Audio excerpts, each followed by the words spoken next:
So there's been this discussion going around of NBA players and fans of NBA players saying, hey, if player ABC from today was to go back in the days to the 1970s, they would dominate. LeBron saying, well, this player, that player would score 200 points in a game. And then back in the 70s. And you may remember JJ Redick a few years ago saying, well, these other players from back in the day, they were playing against plumbers. And the players today are just so much better and so much more skilled that if we took their game from today and put them back in the 70s, they would dominate all of these previous players. This is a disingenuous argument, first of all, because every generation that comes along in any era, in any field, is building on what was done before. So if what happened in the 70s didn't happen, then what's happening today could not happen. But let's just do this thought experiment. If we took the players from today and put them back in the day, could they actually dominate? Let's examine that. First of all, back in the day, in the 1970s, there was no three-point shot. So all your favorite players whose game is based on making threes no longer matter. So goodbye, Steph Curry. Goodbye, James Harden. Goodbye, Damian Lillard. Goodbye, Trae Young. Goodbye, Klay Thompson. None of them would be playing because their whole games are based on shooting threes and spreading the floor. There are no threes, so we wouldn't need any of these guys. Next, when it comes to science and health, we did not have the science and health technology back then that we have today, which means if you were getting injured and your body was getting beat up,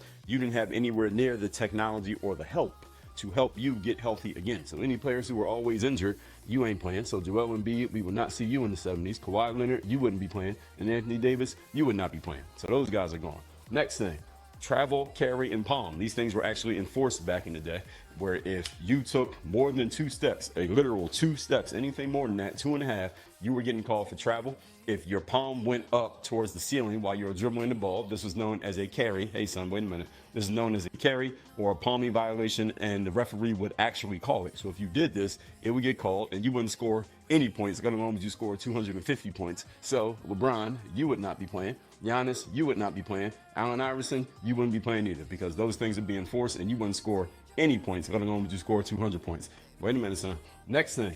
Happiness. Back in the day, players didn't play basketball because it wasn't based on their happiness. They did not go and say, well, I need to be traded to another team because I'm unhappy on this team. Maybe it happened every now and then, but they damn sure didn't have a whole bunch of fans co-signing their happiness. So any player who's ever talked about wanting to be happy, they wouldn't play. So Jimmy Butler, we won't see you. Kevin Durant, you won't be playing either.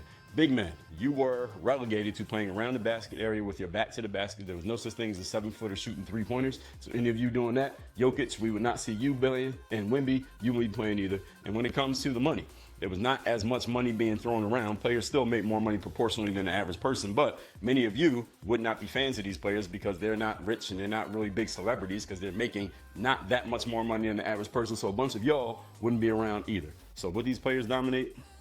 Work on your game.